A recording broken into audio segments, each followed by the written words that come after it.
تو Indian air force کے لیے میرا ایک پیغام ہے. میں انہیں بتانا چاہتا ہوں کہ پہلے تمہارا مقابلہ JF-17 تھنڈر اور J-10C سے تھا. اب تم ہمارے F-16 طیاروں کو بھی اپنے مد مقابل پاؤ گے، اور ان طیاروں کے لیے ہم نے امریکہ سے جدید ترین میزائلز منگوا لی ہیں.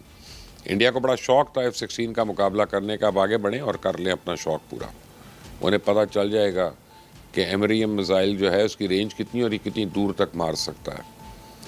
تو میں یقین کے ساتھ کہہ سکتا ہوں کہ پہلے انڈیا نے 3 دن کے لیے اپنی ایئر فورس کو گراؤنڈ کیا تھا. اس دفعہ ان کا ہم نے وہ اشر کرنا ہے کہ اپنی ایئر فورس کو گراؤنڈ نہیں کریں گے بلکہ لمبی چھٹی پہ بھیجیں گے، اینول لیو پہ بھیج دیں گے. تو افغان وزیر خارجہ ملا متقی جو ہیں ماسکو فارمیٹ میں شرکت کے بعد دلی پہنچ گئے ہیں. ان کا یہ دورہ ایک آدھ دن پہ مشتمل نہیں بلکہ ایک ہفتے پر ہے. آپ اپنی اسکرین پہ دیکھ سکتے ہیں کہ بھارت نے اپنے اہم ترین اتحادی کے استقبال کے شاندار انداز میں کیا. نہ کوئی ریڈ کارپٹ، نہ کوئی ڈھول باجا، نہ کوئی روایتی ڈانس وانس، نہ ہی کوئی پھولوں کے ہار، نہ ہی کوئی گرم جوشی. بھارتی وزارت خارجہ کا ایک معمولی افسر ایئرپورٹ گیا، اپنے مہمان کو ٹرمینل سے باہر لے آیا. اس توہین آمیز استقبال سے افغان اشرافیہ کے ان طبقوں کی آنکھیں کھل جانی چاہیے جو سوتے جاگتے بھارت کی دوستی کا دم بھرتے ہیں. ملا متقی کے دلی پہنچتے ہی بھارت میڈیا نے پاکستان کے خلاف ایک نیا پروپیگنڈا شروع کر دیا کہ داعش اور لشکر طیبہ نے اتحاد کر لیا اور اب یہ مل کے بھارتی مفادات پہ حملہ کریں گے. تو میں آپ کو بتاؤں اصل میں رو نے افغانستان میں داعش اور کالعدم TTP کے درمیان ایک مضموم اتحاد قائم کر رہا ہے. انڈیا اپنی اس سازش کو چھپانے کے لیے الٹا ہمیں مورد الزام ٹھہرا رہا ہے.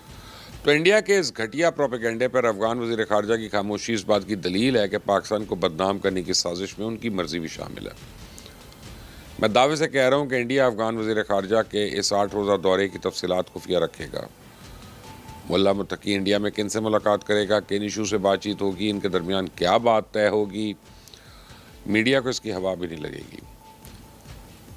روزانہ ایک آدھ تصویر یا سرسری بیان جاری کر دیا جائے گا اور آخر میں ایک پریس ریلیز جاری کی جائے گی جس میں پاکستان کو نشانہ بنانے کی کوشش کی جائے گی.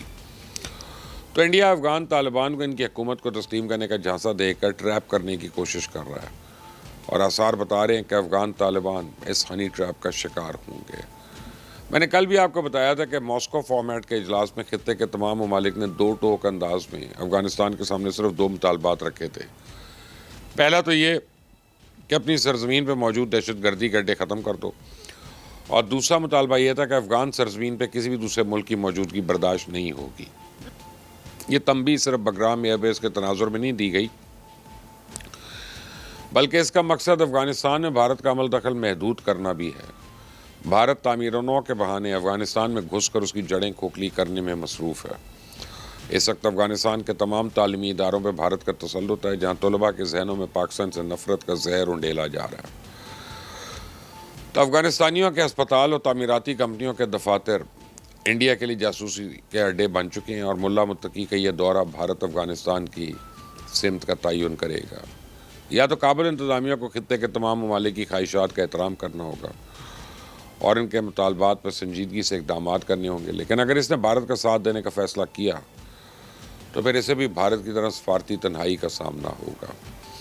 بریکنگ نیوز یہ ہے کہ رو نے حساس معلومات حاصل کرنے کی خاطر پاکستان کے معصوم شہریوں کے لیے خوفناک ہنی ٹریپ بچھایا تھا، لیکن سیکورٹی اداروں نے بروقت سراغ لگا لیا اور اس شیطانی سازش کا پردہ فاش کر دیا.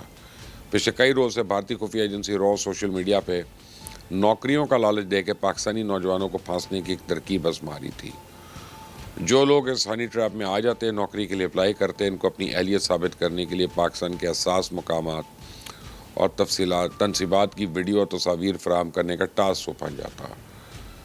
جو اجیت دیول شاید اس غلط فہمی میں تھا کہ پاکستان کے خفیہ ادارے اس کی سازش کو بھانپ نہیں سکیں گے، لیکن سیکورٹی اداروں نے بروقت کارروائی کر کے اس کا شیطانی منصوبہ خاک میں ملا دیا. اب پاکستان ٹیلی کام اتھارٹی نے ایک مخصوص رنگ ٹون کی صورت میں پاکستانیوں کے لیے انتہائی اہم انتباہی پیغام جاری کرنا شروع کر دیا ہے اور اس رنگ ٹون کے ذریعے صارفین کو خبردار کیا جا رہا ہے کہ وہ دشمن ملک کی انٹیلیجنس ایجنسیز کی ممکنہ سازش سے آگاہ رہیں، کسی نوکری کے جھانسے میں نہ آئیں. تو میں اپنے ناظرین سے بھی اپیل کرتا ہوں کہ ہمارا دشمن سوشل میڈیا کو ایک ہتھیار کے طور پہ استعمال کر رہا ہے، لہٰذا آپ سوشل میڈیا کے استعمال میں انتہائی ذمہ داری کا مظاہرہ کریں. بھارت کے اشتعال انگیز بیانات پہ پاکستان نے اپنا جواب توقع کے عین مطابق دیا.